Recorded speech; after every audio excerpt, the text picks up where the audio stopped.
sangamo rw'ubuhanzi ndetse n'ubugeni. Iki ni igice by'umwihariko urubyiruko rubonamo amahirwe cyane.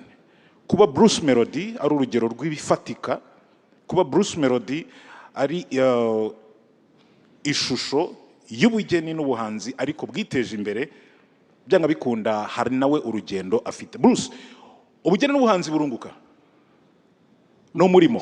Murakazi cyane nyakubahwa Perezida wa Repubulika. Icyo si ikibazo hakagombye kubumbaza undeba aha, urabona ko ngaragara no kuri pano. Yes. Ndasa n'uwagaburiwe, ndasa n'urya. Ni umurimo mwiza kandi ugabura. Kera urebye mu myaka 20 ishize ukitegereza ubuhanzi, ariko ndatinda cyane cyane ku muziki kuko niho mbarizwa. Yego. Twari inyuma cyane, ni n'uruganda rwatangiye gukora nyuma y'izindi bitewe n'aho igihugu cyari kiri, kubera ko buriya habanza kubaka kwidagadura bigakurikira. Yego, sure. Birumvikana rero ntago byari byoroshye, ariko ubu ngubu ngiye naba nk'urugero, mvuka mu muryango ukishijwe ADPR Busanza. Rero ndibuka mbwira mu rugo ko ndi umuhanzi, barabanje baransengera, vuga mu ndimi ariko babona ndacyakomeje. Rero hari umuntu w'umugande twari duturanye aza kumgira inama ati rero kugira ngo ugaragare nk'abahanzi shyiraho utudirede. Umunsi rero mama yambonye nashyizeho amadirede, aravuze ati yo dore disi ko abazimu bamugize. Si n'ikintu cyumvikanaga muri sosiyete bisanzwe kuba umuhanzi sagihobe, ariko twararwanye nk'uko mama wa Rwagasabo yabivuze, turahatana umuziki turawukora, tugerageza kwereka abantu ko turi mu mirimo dukreyana. Umuziki ni umurimo uhanga indi mirimo, abantu bagenda babisobanukirwa, abafana bariyongera. Nshimira n'abahanzi b'icyo gihe babitangije, nabo ubu ngubu dukora akazi kamwe. Umuziki uragenda urakura kugeza ubu hari contribution y'abahanzi cyangwa se creative industry muri rusange kuri GDP y'igihugu asaga 5%, ariko ntitunyuzwe n'ibyo turi kubaka ku gihugu, kubera ko inzira iracyari ndende, ntabwo turagera aho twifuza kugera. Turifuza gutanga 2030 nyakubahwa Perezida wa Repubulika, cyangwa se tukanarenza naho, kubera ko buri umuziki ni secteur yatinze kwitabwaho, ariko ubwo nanjye bamugana mbonye amahirwe nkaba nicaye aha, reka mbibanyuriremo. Yego. Buriya nta twebwe nitwe ngagi. Mbivuze kubera iki? Buriya umuziki winjiza mu madevize. Umuziki wambuka umupaka, buriya twe nta visa, buriya tuba dukeneye iyo twasohoye indirimbo, upfa kuba ufite internet urambona, upfa kuba uri ku mbuga nkoranyambaga, kandi aho hose n'ibitaramo dutumirwamo hanze y'igihugu twishyurwa mu madevize. Ni ukuvuga ngo ni secteur ntekereza ko yitaweho ikanongerwa mu bukerarugendo. Ubuhanzi bwongewe mu bukerarugendo nabwo bukitabwaho cyane, bwakurura abantu benshi. Icyo ngicyo turagisaba kandi tubasezeranyije ko tuzabikora neza, abitabiriye bakajya banyurwa. Ikindi navuga wenda ni kuri contribution y'umuhanzi nkanjye. Munyihanganira ndatanga urugero kuri njyewe, cyane cyane ko mbikora kinyamwuga. Buriya mu ndirimbo zanjye akenshi nkunda kugaragazamo amashusho y'igihugu cyacu cyangwa se n'umujyi wa Kigali. Ndaza kubaha urugero, muragenda mubyibuka, nk'indirimbo yanjye yitwa Katapira, twayikoreye mu mujyi wa Kigali aha hose, ariko ni mu bihe bitambutse. Hari yitwa Food Tour twakoreye Karongi. Abantu bose bahoraga babaza ngo hariya ni mu Rwanda, hariya ni mu Rwanda. Ubuhanzi ni ubundi buryo bwo kugaragaza no ku branding igihugu cyacu ku buryo n'abanyamahanga bakibona. Kandi ntaragera ko bihenze, reka mbanze mbereke nk'indirimbo mperuka gukorana n'umuhanzi witwa Diamond wo muri Tanzania. Image itangira iyo ndirimbo ni rond-point iri kuri Sonatube. Ni ukuvuga ngo dutewe ishema naho tuba, ariko ntabwo dushaka ko bikorwa na politike cyangwa se n'abapolitisiye gusa, natwe turashaka kugaragaza igihugu cyacu. Uwo muziki rero wambazaga ko ari akazi, ni akazi kishyura neza iyo gakurikiranwe, ariko ni n'akazi gahenze. Nk'iyo ndirimbo navugaga, muri iyi minsi indirimbo ishobora gutwara amafaranga arenga miliyoni 150 z'amafaranga y'u Rwanda. Impamvu tuyashyiramo nuko twizeye kazagaruka. Ntago habura imbogamizi nk'ubu ngubu, wenda nk'imbogamizi nkanjye Bruce Melody cyangwa The Ben, dushobora kujya muri arena hakuzura, tugatanga ibyishimo, tugakrera akazi, abantu bakabona imirimo. ariko twifuza ko ibikorwa remezo byose muri rusange bitwegerezwa tukanoroherezwa kubibona tukagira access kuri stade Amahoro n'iby'umupira gusa dukumbuye ibitaramo bizamo abantu 60,000 mu gikarara unezerewe abafana bari kunyumva niba babyemeye bavuga ngo yuhu aho rero aho ngaho ni mu bijyanye no gutanga ibyishimo nabo turibo iyo bigeze imbere wenda y'umunyamahanga ureba igihugu ikindi hari gahunda ndimo n'abandi bagenzi banjye turi kumwe twayise Music for Export. Mbere mbanza kubashimira nyakubahwa Perezida wa Repubulika nuko dufite uyu munsi noneho dufite ishuri ryigisha umuziki ntago ari ibintu tugikora nk'abishakisha nk'ababyihingamo ntago nge nagize amahirwe yo kurijyamo simvuge gutyo ngo mugire ngo ndakuze nubwo ntari umugenzi sindi no mu millennium the hybrid ndi hagataho kubera ko umuziki wanjye bose barawumva barawukunda rero abantu dukorana uhereye kuri bande abari muri team bose bize umuziki ku buryo atari ibintu tugikora dushakisha turi gushyiramo imbaraga zishoboka zose ngo turebe ko umuziki ari naho numvaga byahurira n'ubukerarugendo ko umuziki kandi tubikora turi benshi n'abandi bahanzi ko umuziki wacu w'u Rwanda warenga u Rwanda turabasabye mu ushyigikire dusaba n'abashoramari gutangira gushora imari mu muziki nyarwanda turabashimira bahari kandi no kuri bakoresha ingufu nyinshi ariko dukeneye benshi kugira ngo birusheho kugenda neza icyo nashaka gusorezaho nyakubahwa Perezida wa Repubulika no kubashimira mwarakoze kumenyekana njyewe njya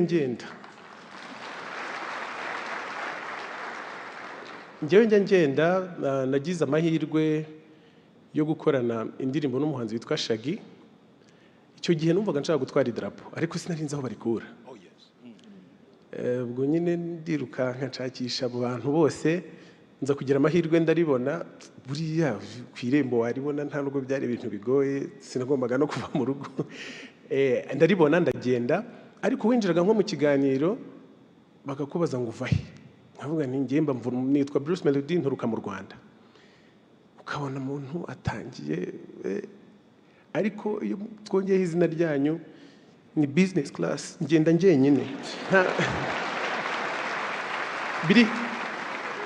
birijyana birihuta ubwo rero twabafatiyeho lift kandi bigira umumaro kandi iyo ndi gukora ibintu numva ntewe ishema naho naturutse nta kintu na kimwe kindutira u Rwanda ni ukuri turabakunda cyane mukomeze mudushyigikire murakoze arakoze cyane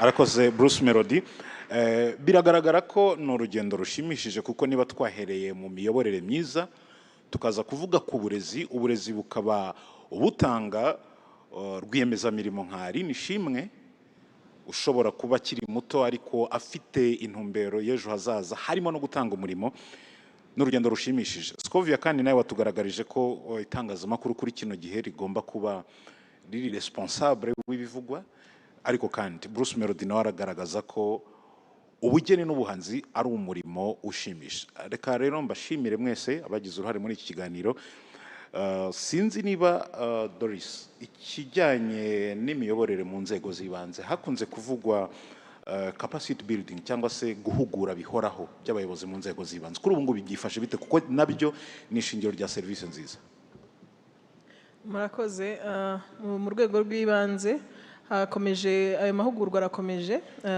cyane cyane no kuvugurura nibaza ko hari n'izo gahunda zo kuvugurura imihigo hari aho babikomoje hejo bavuga ngo imihigo igomba kujyana n'ibibazo by'akarere cyane cyane mu mihindagurikire y'ibirere nayo bakageramo muri environment ni uguhozaho ahubwo nanabwira n'abaturage kumva ko imihigo ntabwo ari amasezerano hagati y'abayobozi gusa ni amasezerano hagati y'umuyobozi n'umuturage nibyo bakugomba kugira ngo ugire iryo terambere navuga ko ari uko guhozaho murakoze Minister muri education hakunze muri no minsi havuzwe cyane igerageza mu rurimi rw'icyongereza ryatumye hari abayobozi bamwe bahindurwa biramwabitangaho iyihe shusho kuko byavuzwe cyane mu ntangiriro z'iki gihembwe nabanza nka gukosoraho gato yego ntabwo ntabwo ari icyongereza cyarebwagaho nk'uko nabivuze kare, nk'uko nyakubahwa perezida wa repubulika yatubwiye ejo,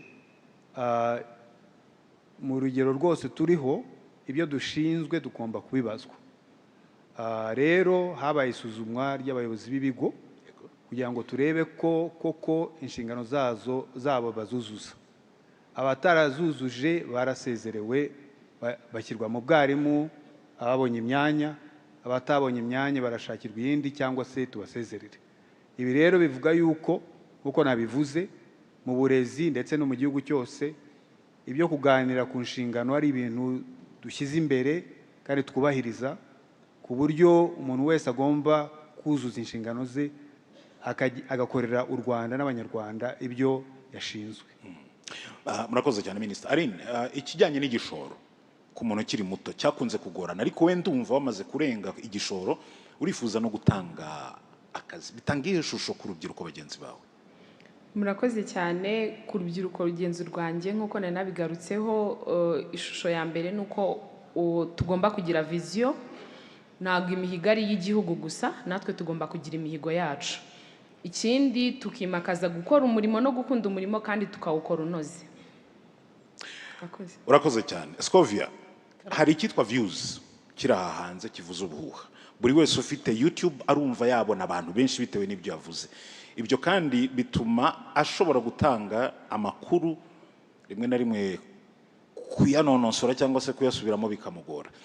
Tubifate gute umunyarwanda ureba imbuga nkoranyambaga amenya ate ukuri na views zikenewe? Urakoze cyane nyakubahwa perezida wa repubulika ndetse nawe muri sumuhaye umwanya. Views ni ingenzi, abari hano ahubwo mwese muzime n'abadukurikiye hirya no hino kuko turazikeneye. Kuvuga uzi ko nta muntu ukumva ubundi ubugize ibyago, niyo mpamvu tuzikenera. Ariko kuba umuntu yavuga ibidahwitse, ndatanga urugero. YouTube twagize amahirwe tubona internet, nubwo iduhenze nk'abanyamakuru n'abayikoresha ariko iraboneka. Noneho abantu barambwira bati niba ushaka kujya kuri YouTube, nayoboraga ibiganiro kuri radio no kuri televiziyo, bati nayo nushaka kuyikoresha uvuga biri uvugira kuri radio nta muntu uzakumva. Ati baba bashaka abatukana, abarwana, bambaye ubusa, kandi ibyo bintu ntabwo byataha iwanjye. Ndavuga ariko niba navugaga kuri radio abantu bakanyumva, abantu bakeneye kumva, ntabwo abanyumvaga nimbimuriraho banyumvira barabuzwa n'iki? Njya kuri YouTube kimwe n'abandi mvuga amakuru asanzwe nyine y'amakuru, twarejeje, twararumbije, umuturage arasaba iki, umuyobozi twarejeje, twararumbije, umuturage arasaba iki, umuyobozi yavuze ko tugomba kubigenda. Mvuga amakuru y'amakuru nyine atari ibitakaragasa abantu bavuga. Birangira abantu bose bankurikiye, n'impamo ya Mungu ngira ngo hano haba harimo umwe, hafi ya bose baranyumva kandi na views ndazibona, kandi ntabwo navugaga ibidahwitse. Ndagira ngo abantu dukosora iki kintu, gukora ibidakorwa ntabwo ari cyo bisobanura ko uzabonwa buriya abantu bamuzi ngo baragukurikiye. Mu Kinyarwanda tugira ibintu bibiri, umuntu agira abamukurikiye akagira n'abamushungera. Iyo ukora ibintu bipfuye abantu baba bagushungereye burya, ntabwo baba bakumva. Ntekereza rero ko abashaka views rwose ubu ndashishikaye, ndazishaka. N'impamo ya Mungu umuntu uri hirya no hino unyumva ku isi no mu Rwanda muzime, ariko bazajya baza kunyumva ntibazaza kushungera. Yes, murakoze cyane. Mu gusoza rero, Bruce Melody, tugaruke gato ku musoro utureba cyangwa se inkumi ukiri muto wumva yifitemo impano ariko akaba atazi aho yahera. Breakthrough arahera he? Aratangirira kuki? Murakoze. Ndaza kwifashisha ingero. Yego, datinze. Ntago ntinda. Mwabonye umusore witwa Aisha Speed heruka hano? Aisha Speed, yes. Wakubaza ngo akora iki, wansubiza ngo iki? Agera mu gihugu ubundi akifotora, akazunguruka hano yifotora. Wifuza gutera imbere afite internet, ufite smartphone, ufite uburyo bwo kwifotora, urasa neza, ariko nyine niba bona ntacyo uri kubikoresha kandi ufite umwanya, ufite ibyo wakerekana, abantu benshi bafite umwanya wo kureba, guscrollinga bakirirwa bareba bata umwanya, ibyo byakakubereye umusaruro, ari nacyo kinjyana ku bundi busabe. Yego. Turasaba ko leta yadufasha ikamonetiza izi mbuga nkoranyambaga zikatugera kumonetiza nubwo ni uburyo bwo gukorera amafaranga Yego. kuri izi mbuga nkoranyambaga ku bantu babikora neza, kuko ababikora nabi n'ab'inzego zirabareba. Yego. Bose ntabwo ndi bubatindeho kuko imirimo yose ikorerwa ku mbuga nkoranyambaga ni imirimo. Buriya ariya amavideo yose abantu bafata, biriya byose abantu bakora content zingana n'amafaranga, nibyo mwavugaga bya views. Ku rubuga rwa TikTok abantu bakorera amafaranga menshi ku bindi bihugu, ariko ku banyarwanda ugasanga benshi bibasaba inzira ndende cyane. Ni ukuvuga ngo dutira ubwenegihugu kugira ngo tube twakora ku mafaranga ari ku mbuga nkoranyambaga. Icyo rero ni ikibazo wenda kinatera ubushomeri, cyangwa n'inzira mbona ngewe twanyuzamo urubyiruko mu gukorera amafaranga. Murakoze. Murakoze cyane. Mu gusoza mfite ikibazo buri wese ngiye kubabaza kugira ngo Picard, nuhe munyarwanda twifuza? Ni nacyo mwese munasubiza. Picard. Murakoze. Ngiye numva umunyarwanda twifuza ari ukorana ishyaka muri byose, ufite ambition, kandi ufite unasaba standards ziri hejuru mu buzima bwe bwa buri munsi. Reka mbarogoye gatoya. Ibyo Bruce amaze kuvuga bisaba iki? Ntabwo nabyumvise neza. Monetization ya social media y'imbuga nkoranyambaga. Ikibazo rero abantu bahura nacyo mu Rwanda ni iki? Kuki ugomba kwita undi muntu w'ahandi kugira ngo ukore amafaranga utari umunyarwanda? Ikibazo ni iki? Ni iki ngo tugikemure? Bruce, ni ikihe kibazo gihari kuki social media hano mu Rwanda zidahinduka amafaranga? Uyu ni umwanya kuko n'urubyiruko hanze iki kintu kiri kuvugwa cyane. Murakoze nyakubahwa Perezida wa Repubulika. Kugira ngo umuntu akorere amafaranga ku mbuga nkoranyambaga hari ads, publicité zinyuraho. Izo publicité nizo dukuramo amafaranga. Ni ukuvuga ngo ibigo bije kwamamaza, nk'urugero nasohoye indirimbo, iyo ndirimbo sinzi niba mujya mubibona iyo mugiye mu bindi bihugu, iyo ugerageje nko kuyikandaho hari akavideo gato gatambuka kamamaza, ukabanza ukakareba. Abo bantu baba bishyuye, ayo niyo mafaranga aza akagaruka akagera ku wakoze iyo content. Hano mu Rwanda rero bisa nkaho twese turi premium, bisa nkaho twese twishyuye kujya tureba tutarebye publicity. Izo publicity ntabwo zijya zinyuramo. Muri ubwo buryo rero ntabwo tubasha gukorera amafaranga uko bikwiye. Byakemuka bite technically? Yes, Scovia yenda hari igitekerezo afite kuri ngingo. Murakoze nyakubahwa Perezida wa Repubulika, nanjye ndi umwe mu bazikeneye cyane. Iki kiganiro kigeze kiba kuko ari ibintu biri tekiniko muri ICT. Tuza kujya mu kiganiro na Minisitiri w'Urubyiruko ndetse n'umukozi ukora muri Minisiteri y'Ikoranabuhanga. Hari ibyo batubwiraga biri tekiniko, niba Minisitiri yadufasha wenda gusobanura biri tekiniko muri ICT ngira ngo nibyo cyadufasha, ariko kugira ngo zijyemo hari twanasabaga bakatubwira ngo Google ivuga ko itaziduha cyangwa n'abandi, kubera ko mu Rwanda wenda abantu babikoresha ari bake cyangwa ari bake ari benshi cyangwa badakunda kwamamaza, ariko tukavuga ngo leta y'u Rwanda ibidusabiye muri Google bakagira uko bavugana, kuko ubu mu Rwanda dukoresha Google Map. Niba Google Map nshobora kuyikoresha nkayobora umuntu aho ntuye ntamuyoboye ku giti cy'umwembe, ni ukuvuga ngo na ads zishobora kuza. Niba ICT badufasha mu buryo buri tekiniko badufasha. Abashinzwe IT badusobanurira. Thank you very much, Your Excellency. Nk'uko bari babivuze, ibigo nka Meta, YouTube na TikTok byose bishyiraho eligibility requirements bituma ibihugu bishobora kuba byakora platform monetization, aho abafite ibihangano bashobora kubibyaza umusaruro. Bakurikiza ibintu bitatu. Icya mbere ni regulatory compliance, kandi ibyo twarabyujuje, nibyo bareba data protection, intellectual property na taxation, ibyo turabyujuje nk'igihugu. Icya kabiri bareba, nk'uko Bruce Melody yarabivuze, ni volume of advertisements. Ni ukuvuga ngo dufite abantu benshi bashobora kuba bakwadvertisinga kuri izi mbuga nkoranyambaga, bikadufasha bikadufasha kugira ngo uko tuzamura iyo volume ya advertisement, n'aba local content creators bagire percentage bashobora kubonaho, ari naho ngira ngo tukiri hasi kuri izo volumes. Ngira ngo ntanze urugero, biba bisaba nibura hagati ya igice cya miliyoni na miliyoni y'amadolari ku kwezi in terms of volumes of advertisement, kugira ngo igihugu gishobore kuba cyaba eligible. Icya gatatu ni payment infrastructure, ishobora gutuma ya mafaranga babonye bashobora kubona kuri izo mbuga nkoranyambaga ashobora kuba yabageraho, kandi ibyo turabifite. ari ibyo bigo byose nk'uko nabivuze twavuganye nabyo ni ukuvuga ngo hariho ibintu bibiri aho batubwira ati turimo turabikora bagenda banashyiraho ibihugu bitandukanye babyongera mu mubare w'ibihugu biri eligible ariko bikanasaba yuko natwe twashyiramo imbaraga kugira ngo the volumes of advertisement coming from our private sector and companies ishobore kuba yazamuka kugira ngo tube eligible. Murakoze.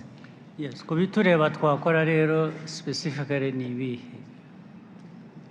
Hari ibyo bireba abo bandi Google n'abandi, hari byaba bitureba ni ibiki tudakora twakora kugira ngo kuva twatangira kuganira nabo ibitureba twarabikoze ari izo regulatory compliance zabayeho ngira ngo dushyiraho na ririya tegeko rya data protection n'ibijyanye na intellectual property ibyo byose birahari. Payment infrastructure zirahari ubu ngira ngo ahasigaye hakeneye ko twashobora kuba twabyaza umusaruro izo mbuga nkoranyambaga no kuzamura iyo advertisement base. Murakoze cyane. Twayizamura dutese.